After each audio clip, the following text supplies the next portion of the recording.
It's been overwhelming. It's just been a grand affair.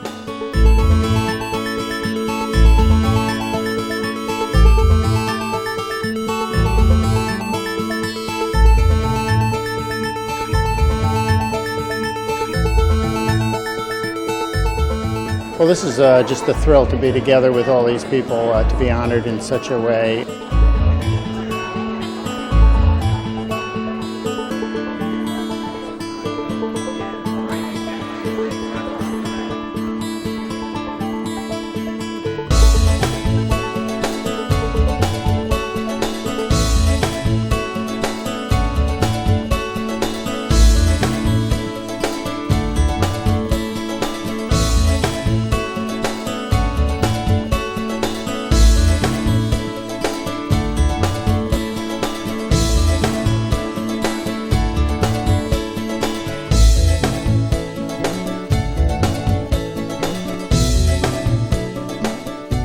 We are so pleased to have you here with us, and congratulations on being selected as a National Distinguished Principal.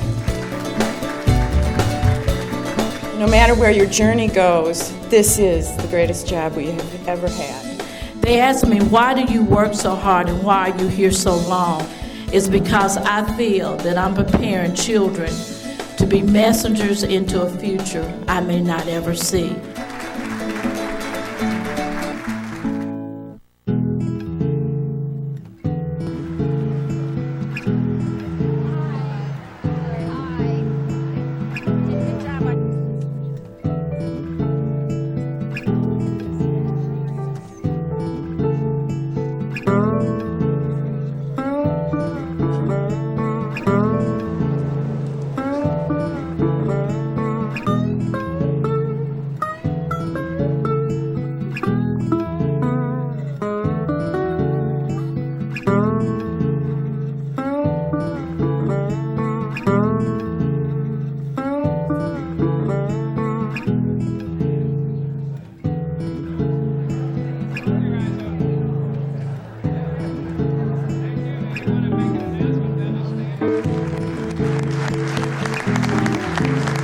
This is one of the fun events we have because it's not stuffy, and it's because of you.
Kids who display the characters, they can get their name put on that chart. I'm not aware of the model you discussed, and if it were there as a reference, I think that would be very helpful.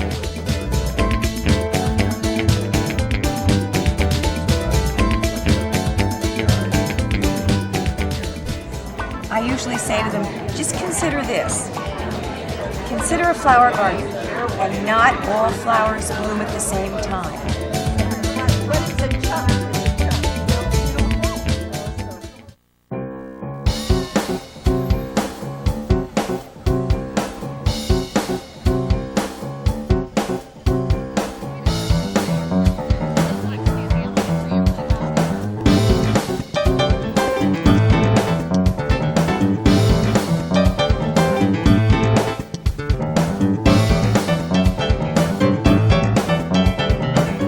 We think we make a pretty big difference in this country, and it's great to be able to come and see the White House and have a briefing and, kind of be included in policy that affects children. Just to sort of have a chance to see where the players in politics and such meet and be near the White House and in this city. They just think it's extraordinary. Put it on your left side, and then you'll walk over to President Young, and you'll have your right hand free, amazingly. You'll shake hands, okay? And then she'll set that on your right hand like this.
Good evening, everyone.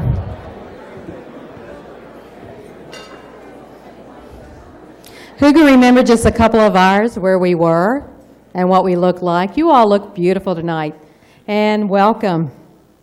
I'm Rosa Young, and I am principal of Watson Lane Elementary School in Louisville, Kentucky, and I'm very honored to serve as the president of NASP this year. It is really an honor, and this is such a special night, and to be up here looking at all of you, it is just a tremendous night for me. Welcome to our 2004 National Distinguished Principal Ultimate Celebration. This is it. I again would like to offer to all of our NDPs out there my sincere congratulations on this honor and my sincere appreciation for the work that you do every day in our schools. It is also wonderful to have so many good friends of NASP with us this evening to celebrate your success and your recognitions. I would like to introduce for you the head table. Seated to my far right is Tony Hardwire, who serves as past president of NASP. Seated next to Tony is his wife, Linda Hardwire. Next to Linda is our executive director, Dr. Vince Ferrandino. Seated next to Dr. Ferrandino is Bruce Abrams, and you'll hear from Bruce later on tonight. He's one of our wonderful sponsors of this evening from AIG VALIC. To my left, we have the United States Assistant Secretary of Education, the Honorable Raymond Simon. Seated next is Susan Masterson, who's serving as President-elect of NASP, and to Susan's left is Susan's guest, Don Larson. Please join me in recognizing our guests at the head table.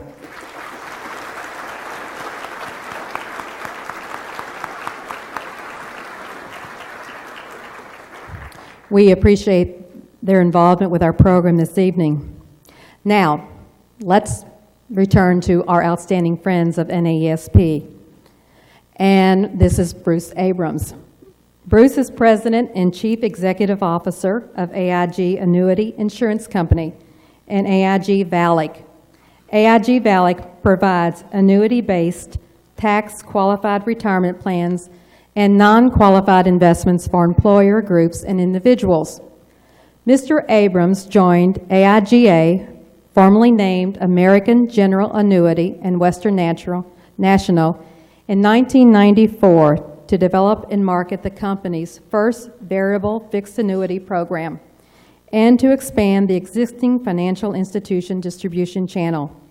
He was promoted to Executive Vice President in 1997 to manage the financial institutions channel. During his tenure, AIG's sales increased from approximately $500 million in 1995 to $9.8 billion in 2002. Mr. Abrams served as President and Chief Marketing Officer before being named President and Chief Executive Officer in 2002. In 2004, he assumed expanded responsibilities when he was elected President and CEO of AIG Valley. Mr. Abrams joined AIGA from Ford Life Insurance Company, where he served as Executive Vice President. Mr. Abrams is a native of Livonia, Michigan.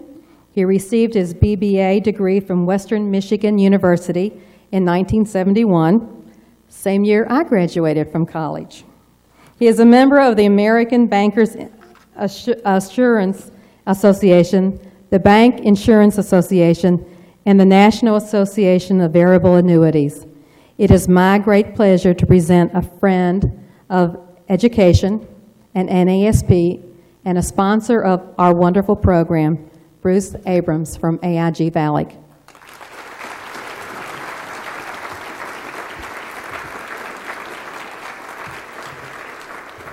Good evening. I keep my message a little shorter than the intro. I'm sorry, that's a really long intro, but thanks so much for having us here. I wanted to welcome you to the Distinguished Principals Banquet. On behalf of the entire AIG Valley family, we're very proud and giving you our heartiest congratulations for each one of you who have achieved this outstanding honor.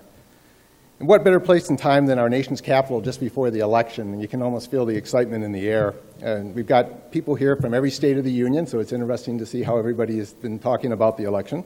The District of Columbia and from all corners of the world. We also want to thank Assistant Secretary Eden last night in the Department of State for hosting the reception at the Benjamin Franklin Room. That was pretty outstanding. I had no idea that we had a treasure like that in the State Department's building. I feel like it was a privilege for us to be there. I probably will never be there again, so I just think it was gorgeous. $500 million worth of antiques. It was truly an amazing evening, and not one I'll forget for in a very long time.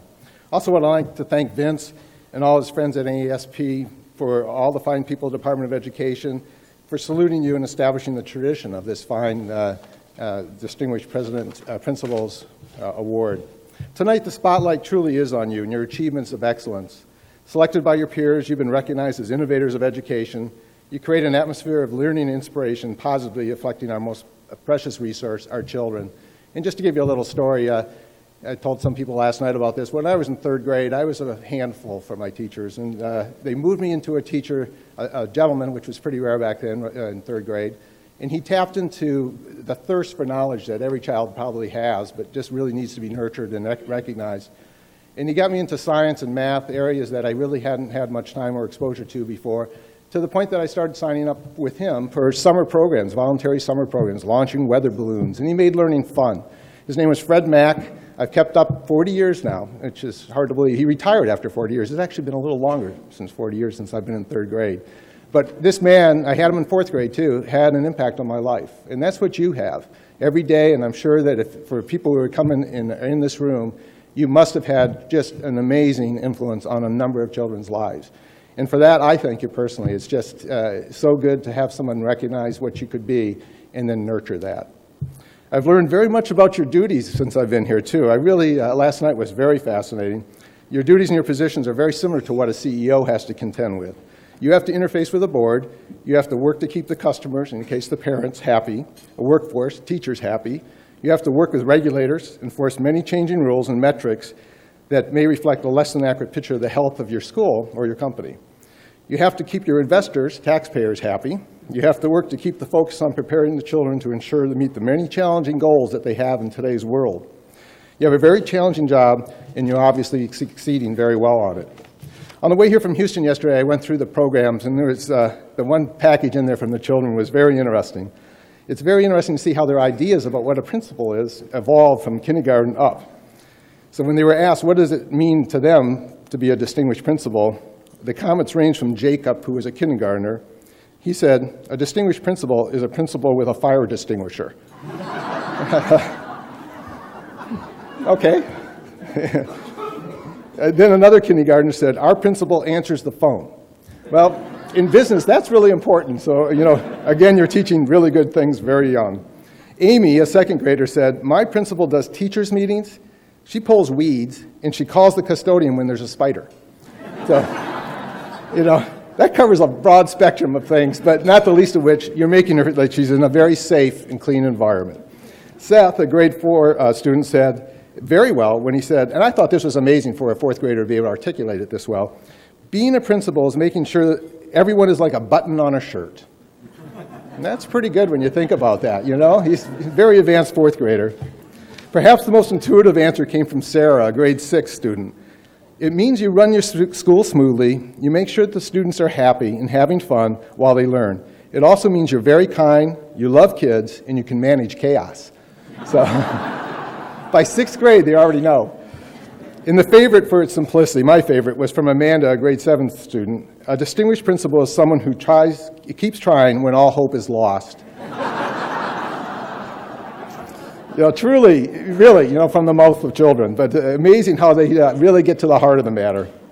I like that one because I know that you all have a lot of hope, and we certainly have a lot of hope for you to take our children and to create the environment that they can learn successfully.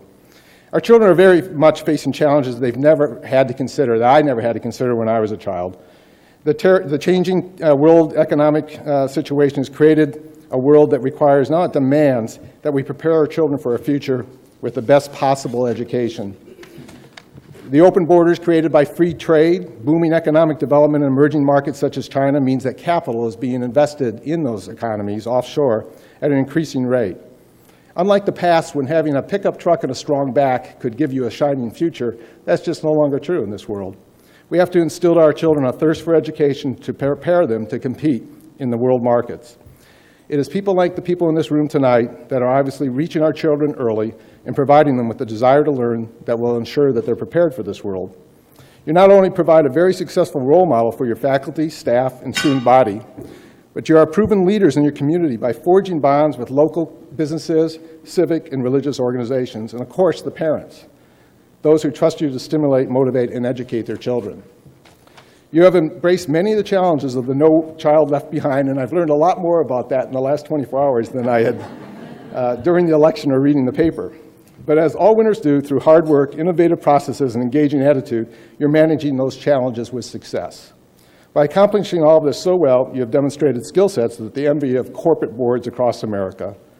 In business terms, you have successfully executed a best-case business plan on time and on budget year after year. You effectively adjust to changing markets, you adapt to a more critical and demanding customer base every day, and at the end of the day, all the award winners have accomplished something all CEOs strive for in the business world, but they very seldom reach. You've exceeded Wall Street and analysts' expectations. So, as a father of two, I humbly speak on behalf of all the parents and guardians of children that are privileged to enter your school each and every day. We thank you for your many personal sacrifices, your endless hours of work, your dedication to our most honored profession, for your passion, for your excellence, and for your compassion, and most of all for the love and caring you show our children every day. You embody the words of the great educator Horace Mann, who ironically fed his passion in books in another famous Benjamin Franklin room, this one in a small library founded by Franklin in Horace Mann's native town of Franklin, Massachusetts. He said, "Seek not greatness, but seek truth, and you will find both." And it's so true. Just like finding what you like to do in life, and you'll be a success, which clearly you all have done. So congratulations to each one of you. I feel privileged to be here with you tonight. Enjoy the rest of the evening. Thank you very much.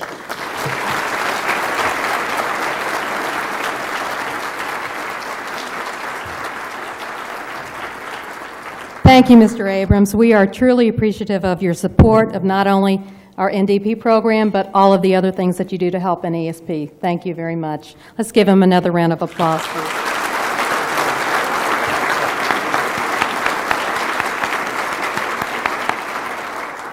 Now it is my pleasure to introduce to you the United States Assistant Secretary of Education, the Honorable Raymond Joseph Simon. Let me give you a little information about, you know you have to have a bio. Here we go. He is a remarkable friend of education, and we do want to make sure that you really get to know this gentleman. Assistant Secretary Raymond Joseph Simon plays a pivotal role in policy and management issues affecting elementary and secondary education. He directs coordinates, and recommends policy for programs designed to assist schools and local educational agencies with improving the achievement of elementary and secondary school students, helping ensure equal access to services leading to such improvement for all children, particularly children who are economically disadvantaged, fostering educational improvement at the state and local levels, and providing financial assistance to local educational agencies. Mr. Simon was director of the Arkansas Department of Education, a position he held until his appointment by President Bush. He also served as superintendent of the Conway, Arkansas School District from 1991 to 1997. A native of Conway, Arkansas, Mr. Simon has been involved in Arkansas education since 1966, when he began his career as a mathematics teacher at North Little Rock High School. During his tenure in the Conway public school system, he held various positions. In addition, he was an adjunct professor at the University of Central Arkansas Graduate School, the University of Arkansas at Little Rock, and the Arkansas State University at Beebe, where he taught educational technology and school of finance. He received a bachelor's degree in mathematics and accounting, as well as a master's degree in mathematics, both from the University of Central Arkansas. He also holds an educational specialist degree in school administration from the University of Arkansas. Mr. Simon and his wife Phyllis have one married daughter and one grandson, and I know he's very proud of that. So may I present to you the Honorable Raymond Simons.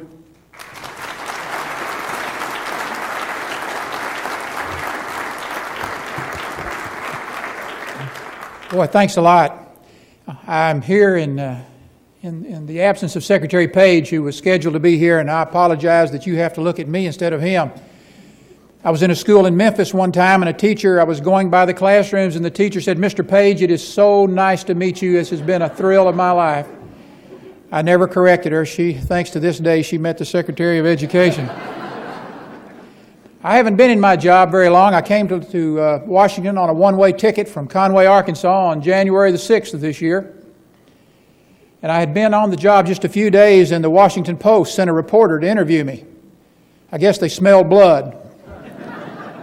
At any rate, it was a nice interview, I thought, and turned out well, but they always ask you these silly questions, and one of the questions the reporter asked me was, "Mr. Simon, what's the last book you read?" Being honest, I said it was Hooray for Diffin-Doofer Day.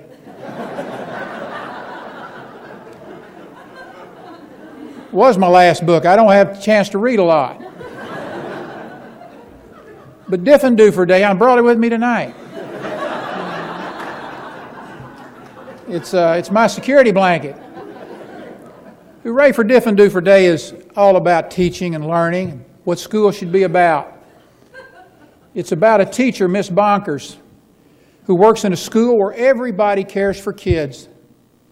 Talks about the custodians and the cooks and the PE teacher and the librarian and the bus driver, and everybody works together every day to make every day special for those children. It's about a principal who's nervous, Mr. Lowe, because the kids are going to have to take this big test, and if they don't do well, their school's going to be closed. They're going to have to go to a really miserable place that nobody wants to go to, and that's Flobbertown. Sound familiar? It's miserable in Flobbertown. They dress in just one style. They sing one song and they never dance. They march in single file. They do not have a playground, and they do not have a park. Their lunches have no taste at all. Their dogs are scared to bark.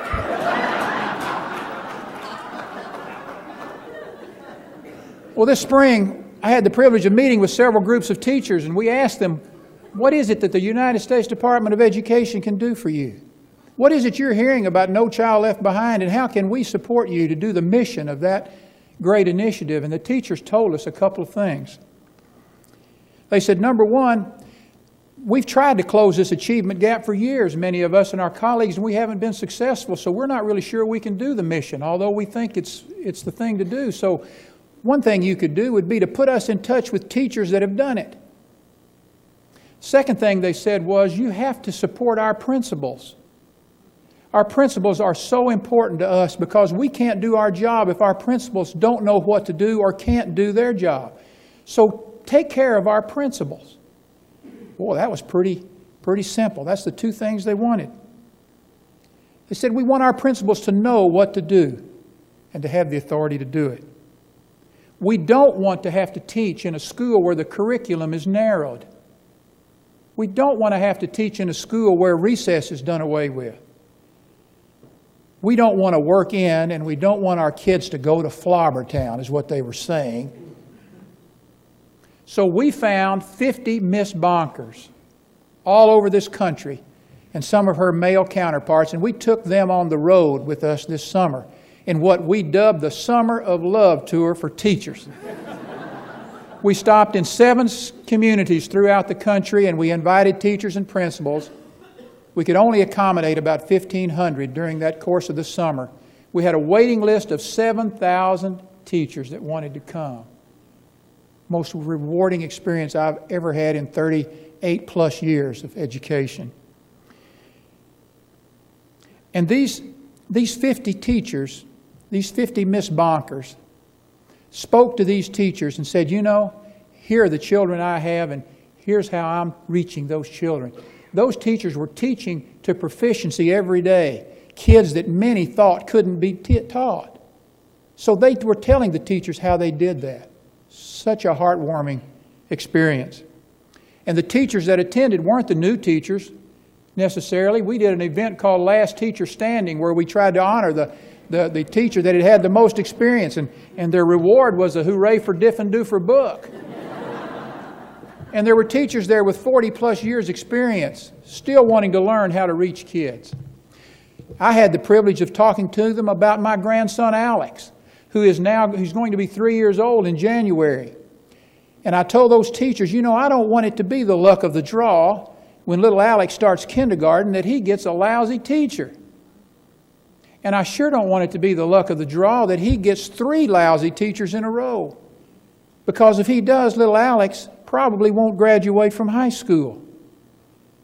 And you know, that would be a real shame for any child, but it would be especially a shame for my little Alex. Because you see, Alex got off to a rough start in life. Alex spent the first 9 months of his life in a hospital and in a baby's home in Angarsk, Russia.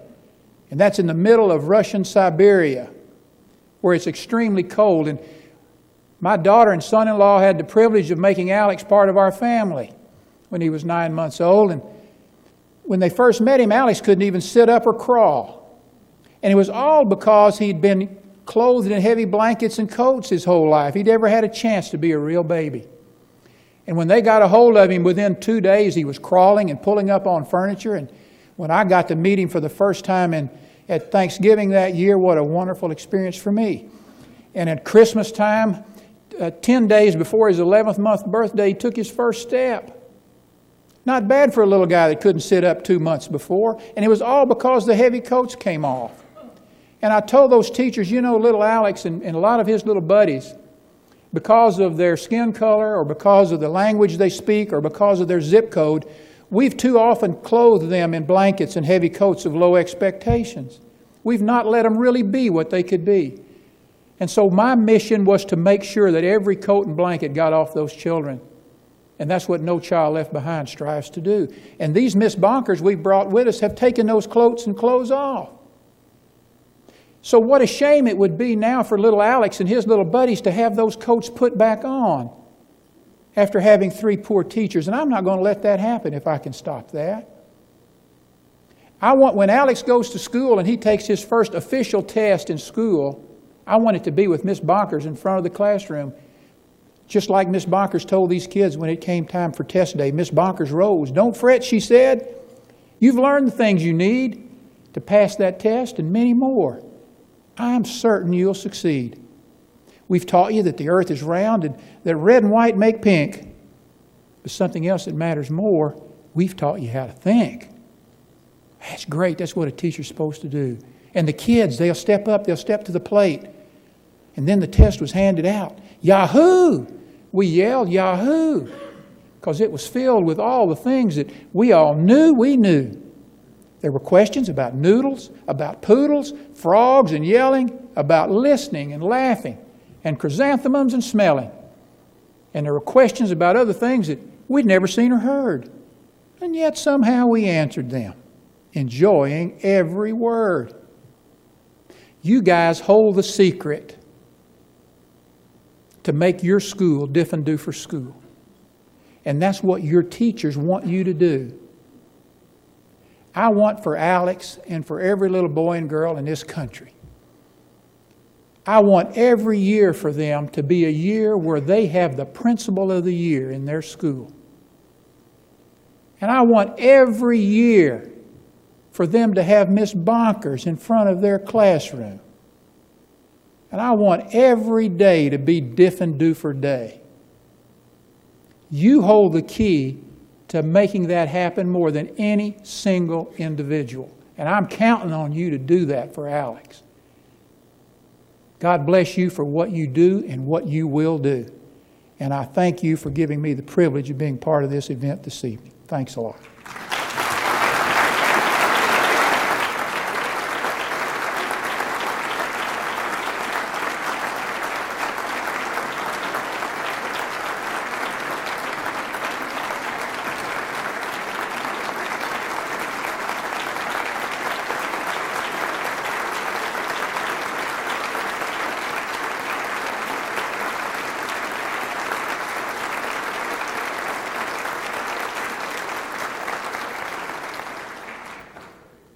Wow. I have nothing to say but thank you, thank you, thank you. Remarkable message in such a remarkable way. Thank you. And we are so glad you are here with us this evening. Thank you. Now it is my privilege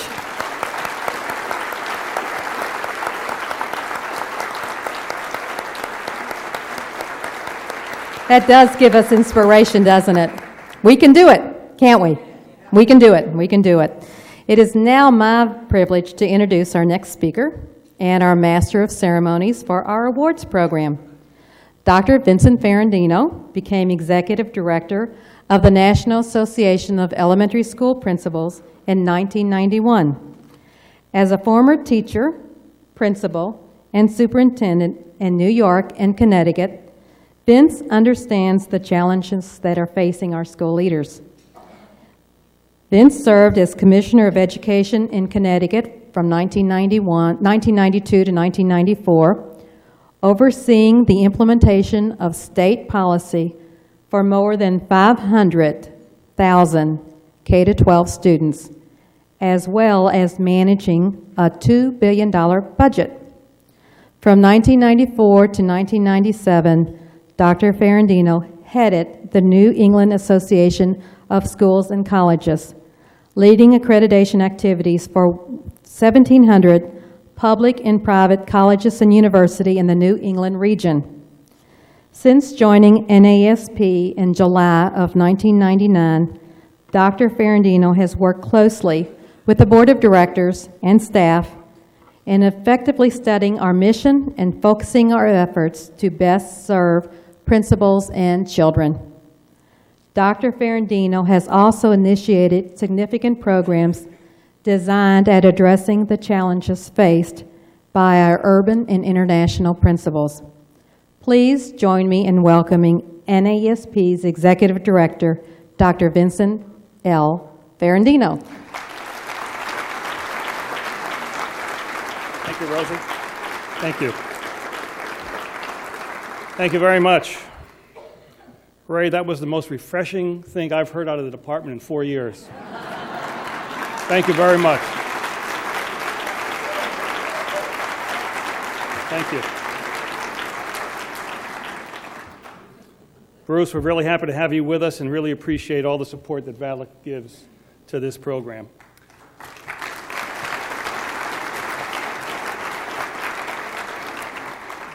Invited guests and friends, welcome to the 21st Annual National Distinguished Principals Program. we are pleased that each of you could join us this evening as we honor our nation's 2004 National Distinguished Principals. In 325 BC, Aristotle stated, and I quote, "Where your talents and the needs of the world cross, there lies your vocation." 2,329 years later, this statement still echoes through our ears and identifies the multitude of unsung heroes, the educators who work daily in our nation's public and private schools and who strive to improve both the lives and the achievement of our nation's children. The 65 individuals being honored this evening exemplify the best of these many effective principles. They join an elite group of over 1,100 other National Distinguished Principals who have earned this prestigious recognition since 1984. Our honored principals come from throughout the United States and from all corners of the globe, having been recognized by their peers for their continual and exceptional contributions to both their schools and their communities. Artist Gary Baseman looks at success this way, and I quote, "Any success, any award is incentive to do better work, not to sit there in the glow." I think as you read the short biographies contained in your programs, you will soon realize that these individuals don't understand the meaning of the word sit. So what does the National Distinguished Principals Award mean to those who are recognized? We recently surveyed our 2003 award recipients who've had a year now to reflect on the effect the award has had on them personally. One common trait is that all of them want to share the glow with their colleagues, with their staffs, and with their school communities. Here are some of their responses, and I quote, "The award honored me, but more so honored my staff, who shared in the joy and accolades. It was just as much a reflection of them." Another responded, "Being selected as an NDP has opened many doors that would not have otherwise been open to me. I've had the opportunity to meet with legislators and the Commissioner of Education. I've been asked to serve on state education committees and to talk with a number of folks about what's important in education." Still another tells us that the most amazing byproduct is that it has given her confidence to move outside of her own comfort zone. Meeting all the other NDPs and being treated as a VIP in Washington was just the ultimate honor in my career, and it made me want to come home and give back to my community and my profession, and I find myself looking for new projects to explore. The NDP Award has inspired yet others to read and write more, to more fully invest in their own leadership development. Several individuals reported that through the increased encounters with the local press, strong and lasting relationships have been developed that enhance both the image and the support for their schools. And many of our previous National Distinguished Principals have used this recognition as a springboard to further involvement in their state and national association, thereby contributing to the growth and continual learning of their colleagues. Rick Dufour offers this observation about effective school leaders.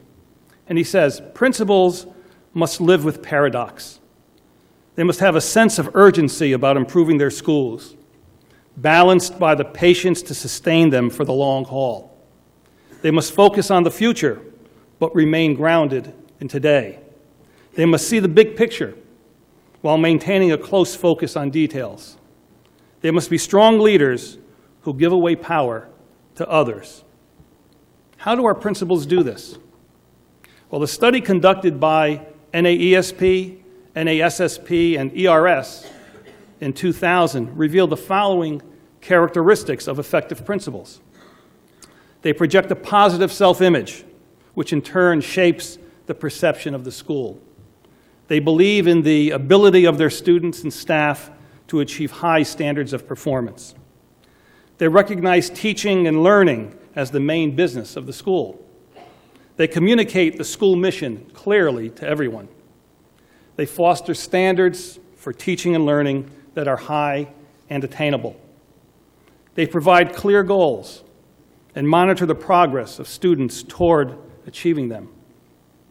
They promote an atmosphere of trust and sharing, and they build a good staff and make professional development a priority, and they do not tolerate bad teachers. Shortly, our honorees will cross this stage as they receive their awards from Assistant Secretary Simon and President Young. As you watch them, you will see 65 individuals who personify these traits. Each of the National Distinguished Principals with us this evening is an outstanding leader in their school, identified by their colleagues as an example of what effective principals look like. Everyone today talks about leadership and has their own concept of the traits of effective leaders. John Gardner talks about leadership in this way. Corporations and governmental agencies everywhere have executives who imagine that their place on the organizational chart has given them a body of followers. And of course, it has not.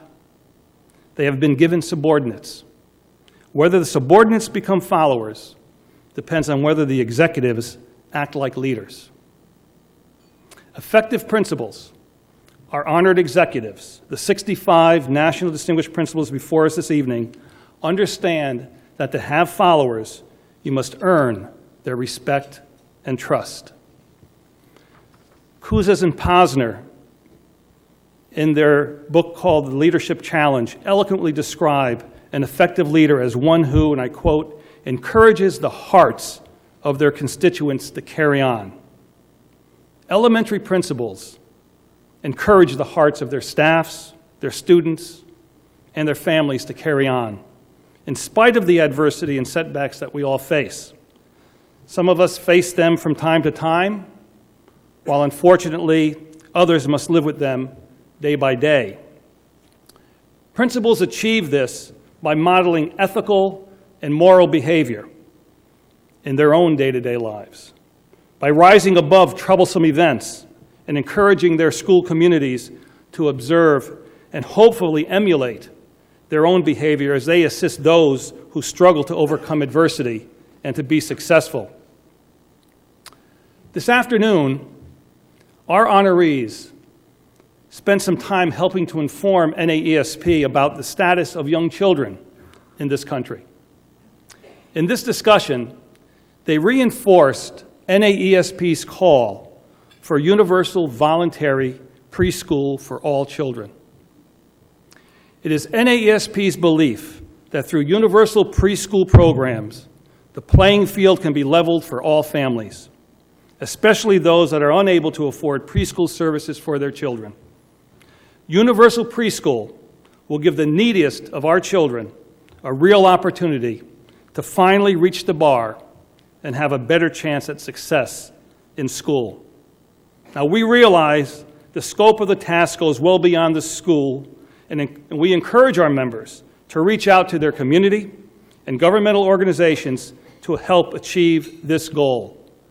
The input from our National Distinguished Principals will be invaluable to our Early Childhood Standards Committee as they revise our publication, The Early Childhood Education and the Elementary School Principal, which is due for release in April of 2005. We live in challenging times, and the problems facing us in education are complex. In seeking solutions to these problems, we must heed the words of H. Mencken. And he says, every complex problem has a simple solution, and it is invariably wrong.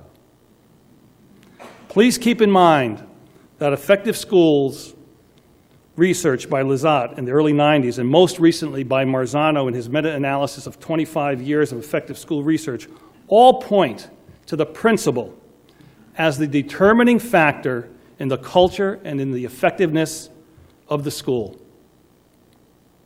4 characteristics of our National Distinguished Principals, as identified in NASP's PALS mentoring program, are teacher, advisor, coach, and facilitator. Effective principals, like those we are here to honor this evening, assume each of these mentoring roles with their staffs, with their students, and with their families to help them achieve success. NAESP's distinguished principals understand the anonymous quote, "To the world, you may be one person, but to one person, you in fact may be the world." In this era of increased accountability, increased assessments, and unfortunately a lagging economy, it almost seems impossible to effectively run a school.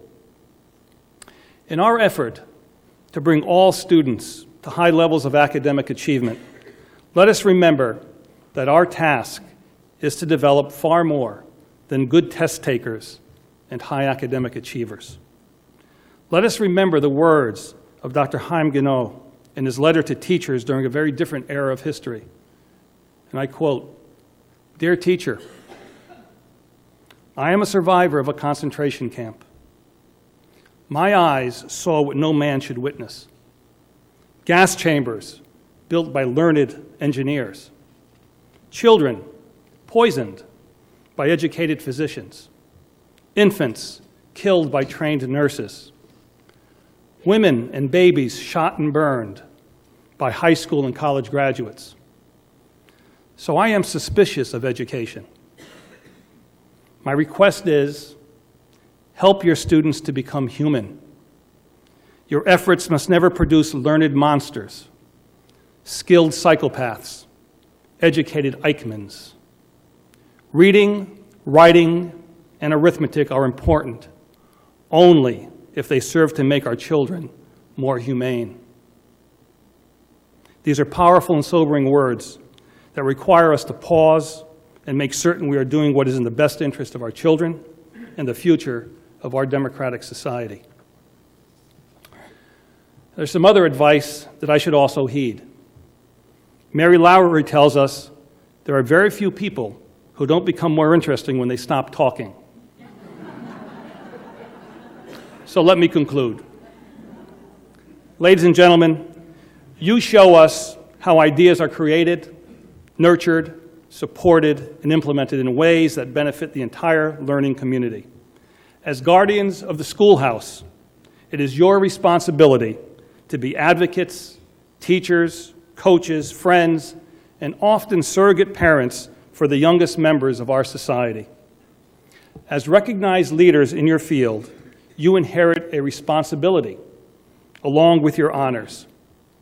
That responsibility is to reach out as mentors and coaches to the next generation of school leaders and offer them the support they will need to be successful. I ask each of you to accept the challenge and to help shape our nation's next generation of leaders. Each of you I know does this, often at the expense of your own families. As the 2004 National Distinguished Principals, you have honored us by being with us and by sharing your enthusiasm, your humbleness, and most important of all, your dedication. Tonight, we offer our heartfelt thanks on behalf of a grateful nation. Thank you very much.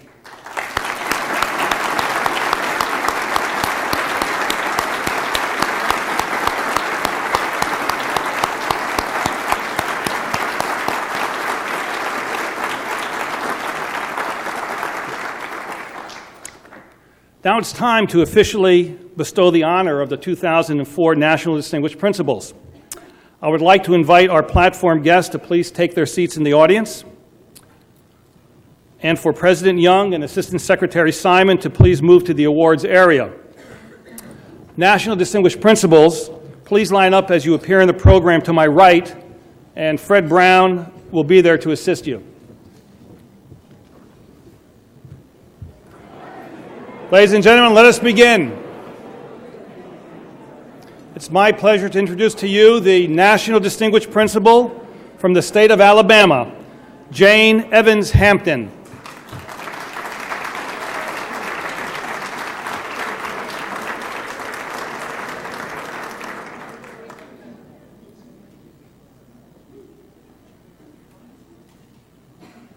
From the state of Alaska, our National Distinguished Principal, Mary Johnstone.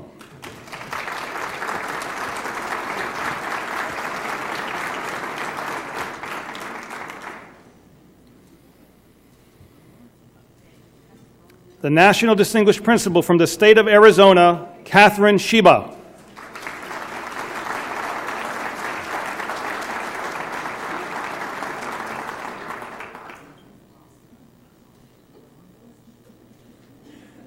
From the state of Arkansas, representing the middle level principals, National Distinguished Principal Susan Buchanan.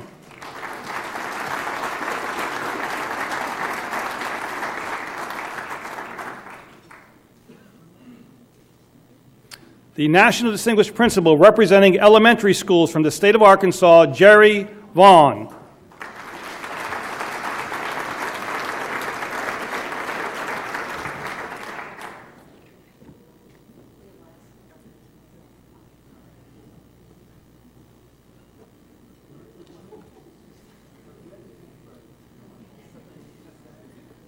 From the state of California, the National Distinguished Principal, Laurel Telfer.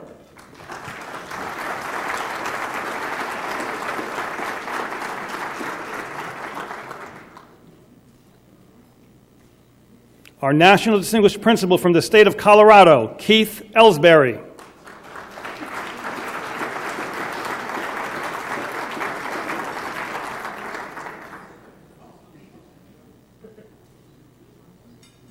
The National Distinguished Principal from the state of Connecticut, Michael Galuzzo.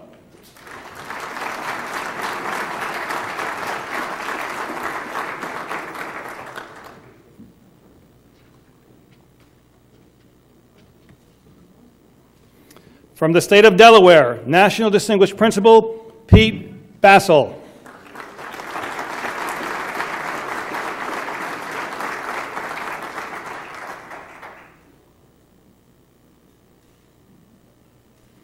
Our National Distinguished Principal from the District of Columbia, Sadia White.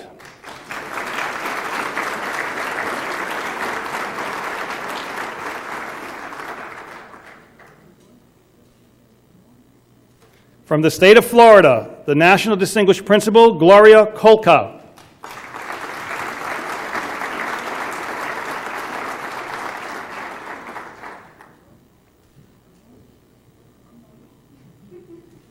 Our National Distinguished Principal from the state of Georgia, Paulette Tompkins.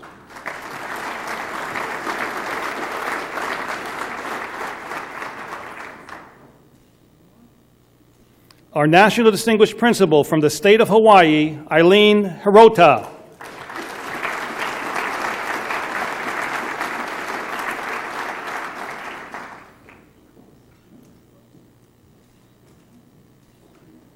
The National Distinguished Principal from the state of Idaho, Byron Yankee.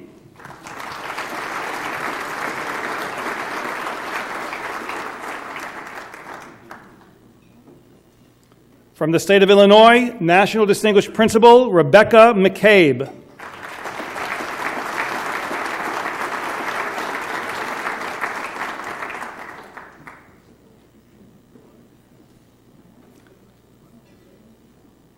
From the state of Indiana, National Distinguished Principal, Vicki Kelly.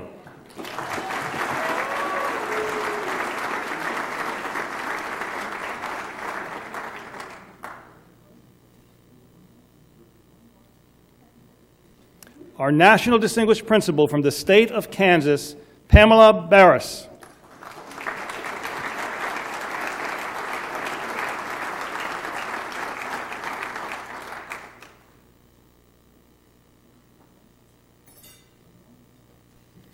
Our National Distinguished Principal from the state of Kentucky, Howard Osborne.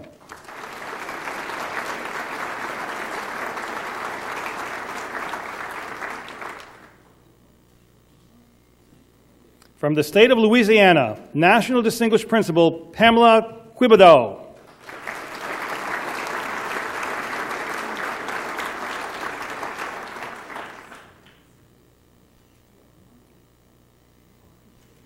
Our National Distinguished Principal from the state of Maine, Deborah Howard.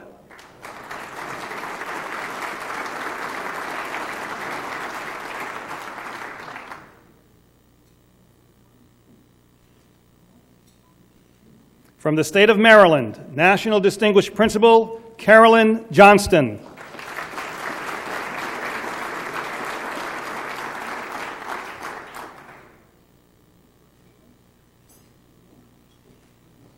Our National Distinguished Principal from the state of Massachusetts, Mary Russo.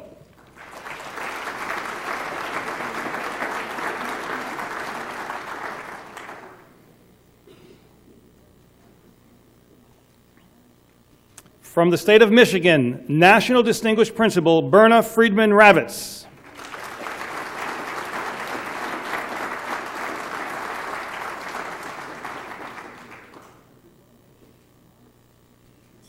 Our National Distinguished Principal from the state of Minnesota, Wendy Moore Anderson.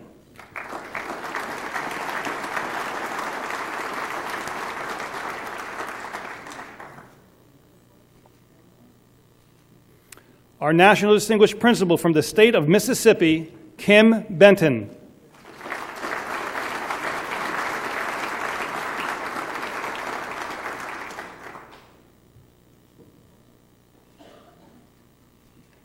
Our National Distinguished Principal from the state of Missouri, Teresa Tulipana.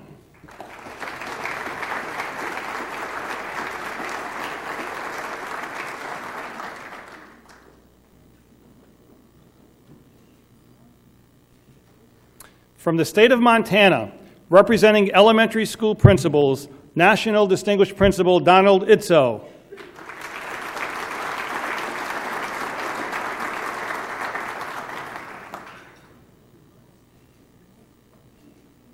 Our National Distinguished Principal, representing middle-level principals from the state of Montana, Tina Lynch.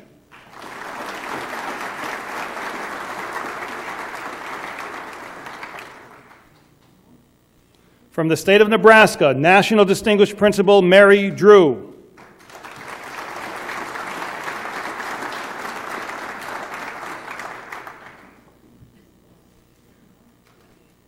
Our National Distinguished Principal from the state of Nevada, David Christensen.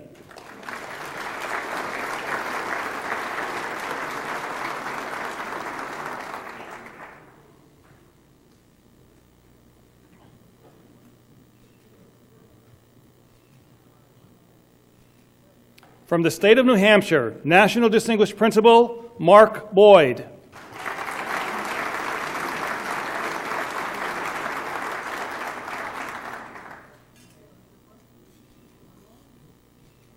Our National Distinguished Principal from the state of New Jersey, Deborah Harvest.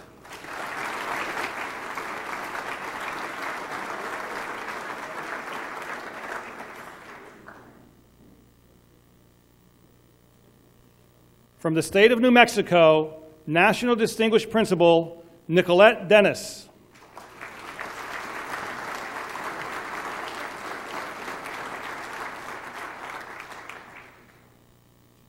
From the state of New York, our National Distinguished Principal Thomas Elmeyer.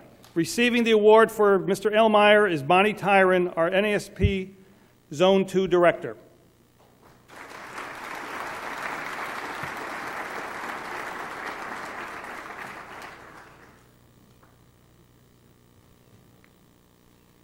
From the state of North Carolina, our National Distinguished Principal, Constance Schatz.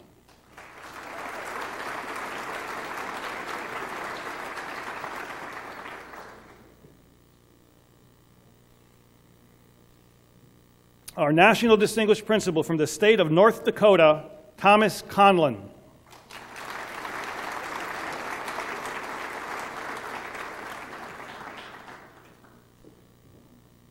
From the state of Ohio, representing elementary principals, our National Distinguished Principal, Pamela Van Moy.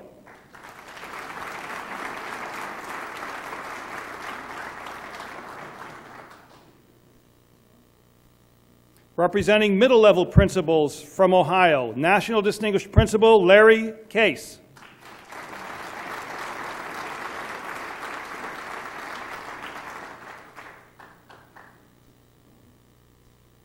Our National Distinguished Principal from the state of Oklahoma, Tony Jones.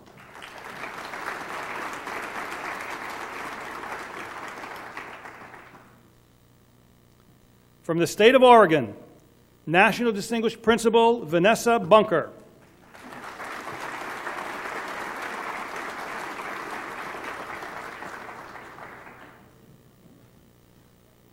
From the state of Pennsylvania, National Distinguished Principal Susan Cagerais.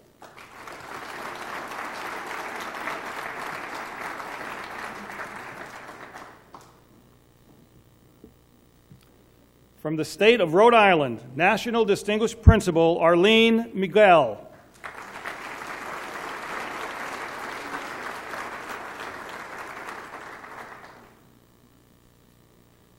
From the state of South Carolina, representing elementary principals, our National Distinguished Principal, Dale Goff.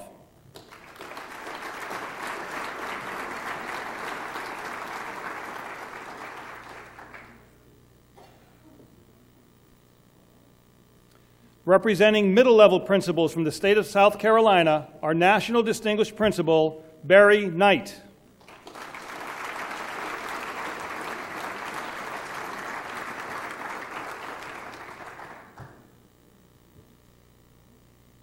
Our National Distinguished Principal from the state of South Dakota, Betty Ann Brinkman.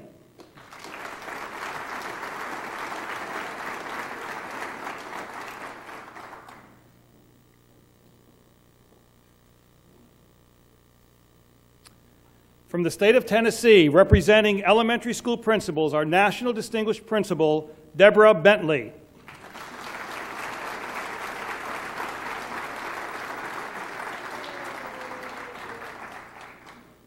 Representing the middle-level principals from the state of Tennessee, our National Distinguished Principal, Catherine Dillard.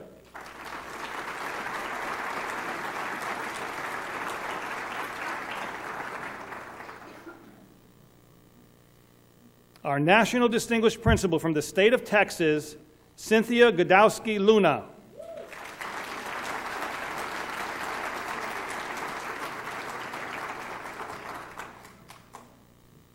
From the state of Utah, our National Distinguished Principal, Roseanne Henderson.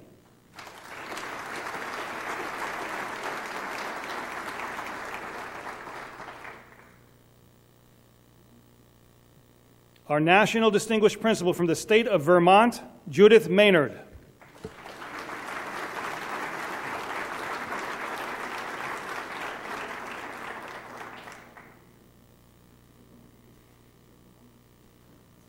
From the state of Virginia, National Distinguished Principal, Ricky Harvey.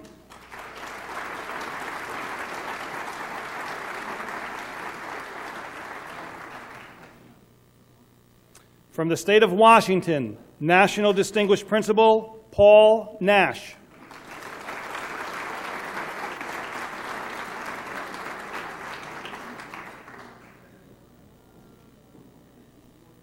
Our National Distinguished Principal from the state of West Virginia, Alice Tenney.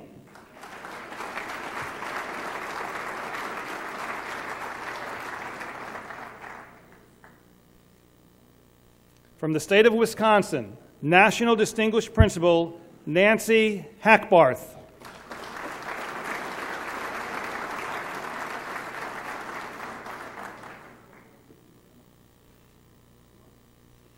From the state of Wyoming, National Distinguished Principal, Harper Lee Park.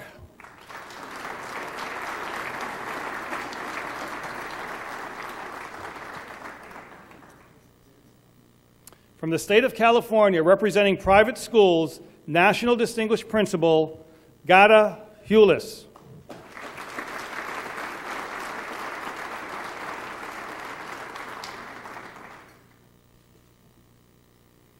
From the state of Florida, representing private schools, National Distinguished Principal, Nancy Genzel.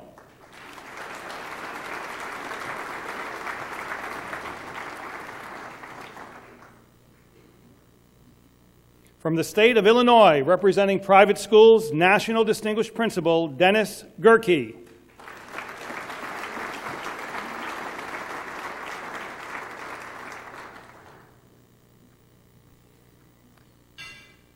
From the state of New Hampshire, representing private schools, National Distinguished Principal, Connie Lawrence.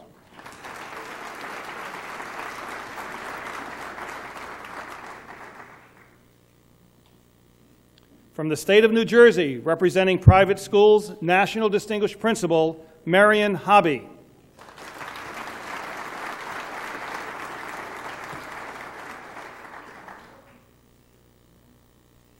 From the state of Texas, representing private schools, National Distinguished Principal, Clarice Penninger.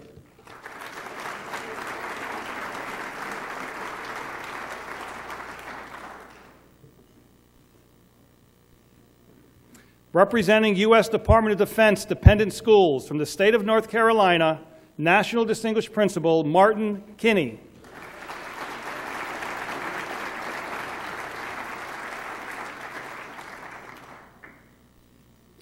Representing U.S. Department of Defense dependent schools, from Okinawa, Japan, National Distinguished Principal, Stanley Hayes.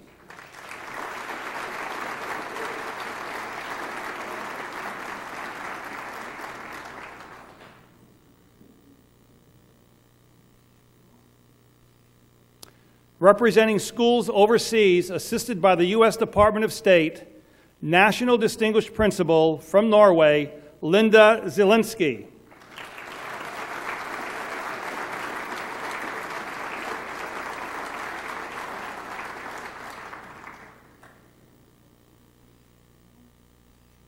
Representing schools overseas, assisted by the U.S. Department of State, from Sierra Leone, National Distinguished Principal, Jacqueline Lee.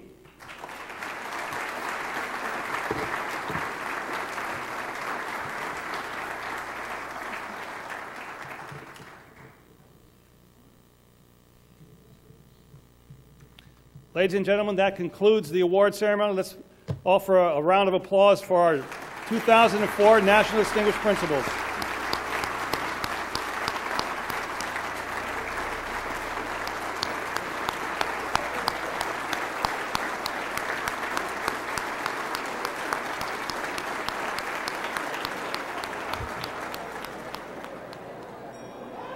I would ask that everyone please return back to your seat, find that wonderful glass of champagne on your table, and please raise your glass with me. I would like for you to join me in a toast to our National Distinguished Principals.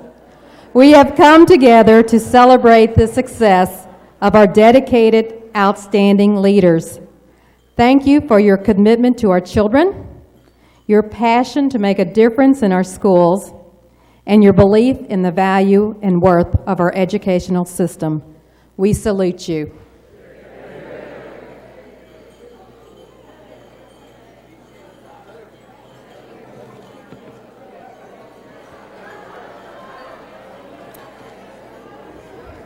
Now, a very important tradition of this celebration, I already heard some of those bells. You all are getting a little ahead of yourself.